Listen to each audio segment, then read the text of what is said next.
Hello po mga kaibigan, mga kasikap. Kamusta po kayo dyan? Welcome back po muli sa aking channel. Ang ating pong episode today is farming. At ako po ay magtatanim ng binhi po ng kabuting saging. Ito po. Yan.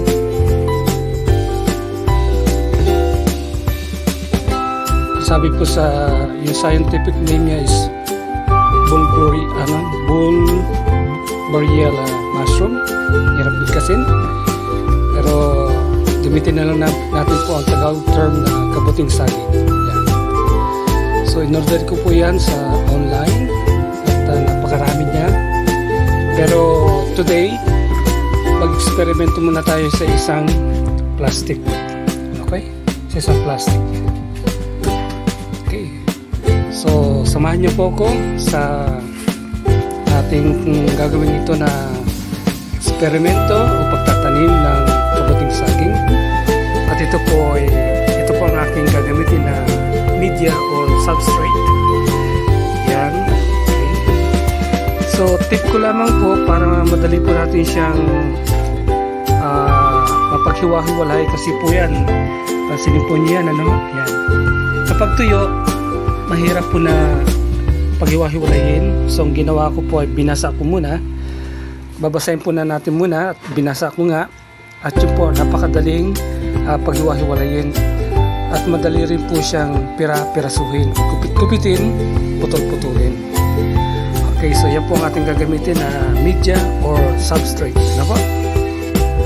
So ito na po yung cartoon na aking pinagpira-piraso. Ayan o. So ang gagawin ko po ay ibababad ko ito sa tubig. And then after 3 hours, pipigaan ko siya. And then i-ready po natin. Ito po yung half kilo ng ating pong chicken feet. Ayan o. So half kilo siya. At ito rin naman yung half kilo ng ating pong darak.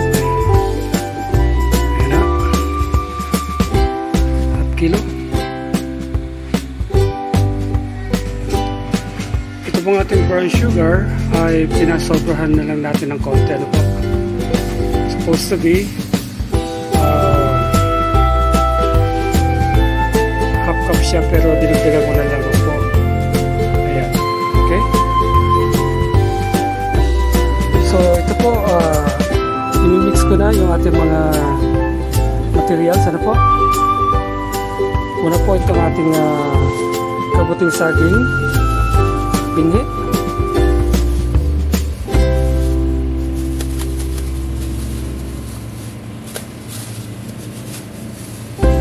Dumikit pa. Ayan. Okay. Yan, susunod po itong ating darap. Halos magkakulay lamang sila, ha? Ayan.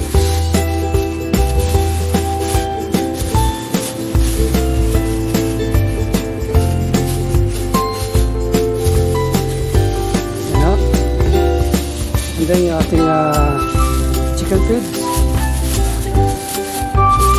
Kung tatanungin niyo po kung anong chicken feeds ito, kahit ano po, Chick Booster, Integra, Grower, any kind po, pwede naman siguro. Pero ito, eksperimento ko, try ko muna. Yan.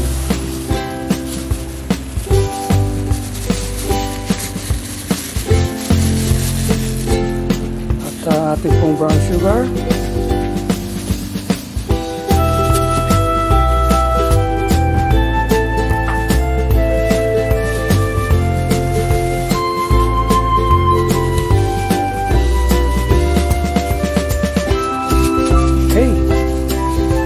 Ayan po ay ihalo natin ng gusto. Aha.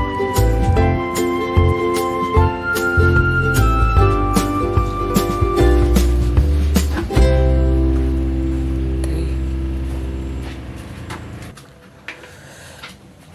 Alam niyo po mga kasikap, mga kaibigan, ang mushroom culture po ay mushroom farming ay isa sa mga pangarap ko, passion, ano. Sa panonood ko po ng mga vlog about mushroom farming ay napakalaki po ng pera pala dito, ano? Napakalaki pala ng pera dito. Meron pong isang babae, siya po ay government employee, nag-resign at nagpasimula po siya ng capital na 5,000 pesos at ito po ay napalago niya at ngayon po ay milyon na ang kanyang kinikita. So parang pariwala ang dili, pero dahil sa siya po ay kinover ng isang vlogger at talaga pong makikita naman natin yung sincerity ng kanyang pananalita, no? Kanyang sincerity, honesty ng kanyang pananalita, at makikita naman natin yung kanya pong nakamit ngayon ayon po dun sa aking pinanood na video vlog. So yun, no? So na-challenge ako, na-encourage ako. Bago ko napanood yun ay before pa lang ay talagang pangarap ko na itong mushroom farming, mushroom culture, no? So ngayon po, ito na. This is the day na akin po sinasagawa. At hopefully ito pong eksperimento na ito magtagumpay. Magpapasimula ako sa kabuting saging, ano? And then later on, oyster mushroom, shiitake mushroom, at meron pa po tinatawag na milky mushroom. So yung mga yan po ay atin pong i-research at o-orderin.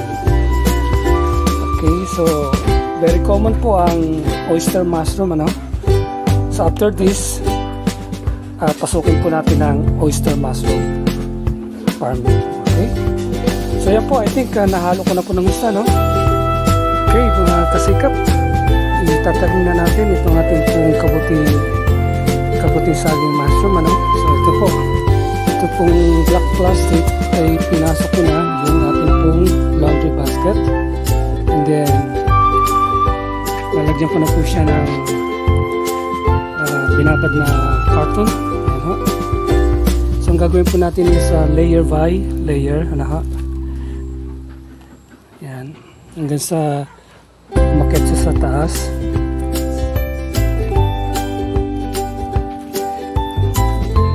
Yan. Okay, so kunin natin yung ating pong binhi. So ito na yung ating binhi. Patong ko lang dyan.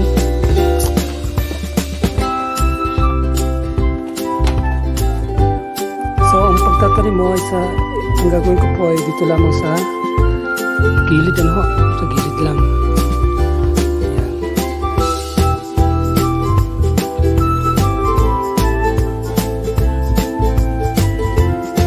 So, and then another layer.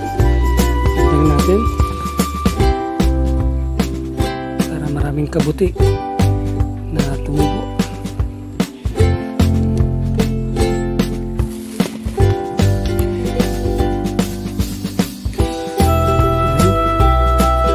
Layer.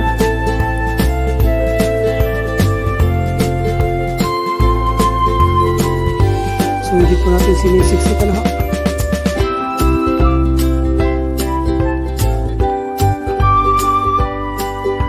Okay, mga kaibigan, mga kasikap, so ito po last layer. So pinaka top layer niya na po, no? So ang ginawa ko ay nilagyan ko buong top layer niya, no? Yung mga nasa ilalim ay sa tagiliran lamang, pero ito po last layer ay yan po. So nilagyan ko buong surface niya. No? Okay, so now tatakpan ko na po siya at incubate po natin siya. Okay, pagdating po ng 8 days ay bubuksan po natin at i-check natin, and at the same time para po magkaroon siya ng exchange of gas. Okay, so yan po mga kasikap ang ating pong ginawa, ang ating pong natapos na pagtatanim ng kabuting saging. Update ko po kayo habang siya po ay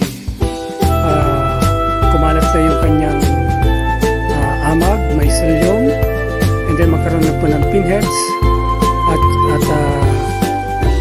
magkaroon na po siya ng yung nga po kabuting saging.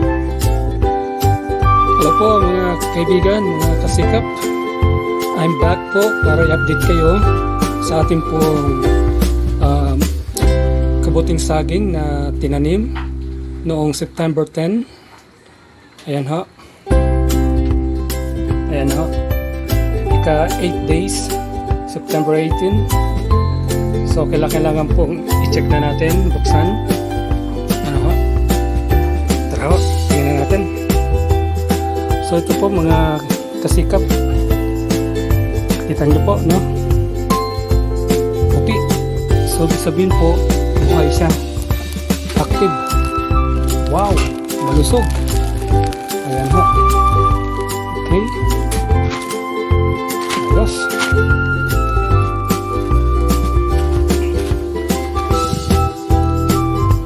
Right.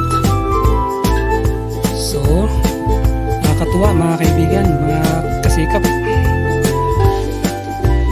So, gilid pa lamang ang tinubuan ng mycelium. Sa gitna wala pa, no? Ayan, no? So, ngayon, mga kasikap,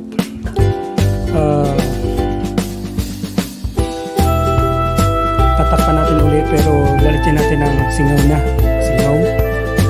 Para mayroon pong pumasok na hangin. At doon na po magsisimula na ang mga pinheads ay sumulpot na ho. Susulpot na yung mga pinheads.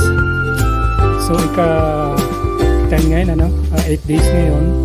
Siguro 10 or 13, maring 13, 14, 15 days pwede na po tayo siguro mag-harvest, ano? So 5 days pa. So anyway, ayan po, nakita na natin yung mycelium niya ay gumapang na. So tignan natin yung tagiliran niya, no?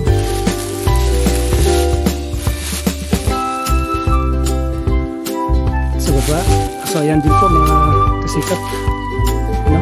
Ayan, meron na rin. Ayan, ganda. Ayos. Okay. Ayan, no? So binuksan natin para magkaroon mapalitan yung gas, ano? Exchange of gas. So ganyan po ang ginawa ko mga kasikap. Ilagyan ko na ng singaw. Ayan o. Ayan, para pumasok na yung hangin. Kasi pag sinara pa rin natin yan, hindi po susumpot yung mga pinheads. Hindi tutubo. Okay. So ganyan po, no? Hello po mga kaibigan, mga kasikap. Okay. Update lamang po sa ating kabuting saging mushroom. This is the 10th day. Ano ho? Ayan. So mapapansin po ninyo, talaga pong umana siya. Kumbaga ay nag-pop up na. Ano ho? Ang ganda ng kanyang pagtubo, paggapang ng mycelium. So pansinin po ninyo yung mga puti na yan. Yan po yung pinheads. Okay. So 10th day, let's say sa 13th day ay malamang po meron ng button yan, ano? Button. Or lalabas na po yung kabuti niya. Okay. So yan po mga kasikap, ano po, update sa ating pong kabuting saging.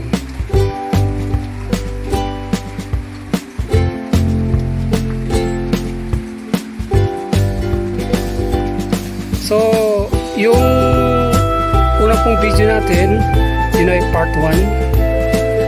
Okay, part 1. So ito pong susunod na ito, itong sumunod na video ko, ito po ay magiging part 2 na, no?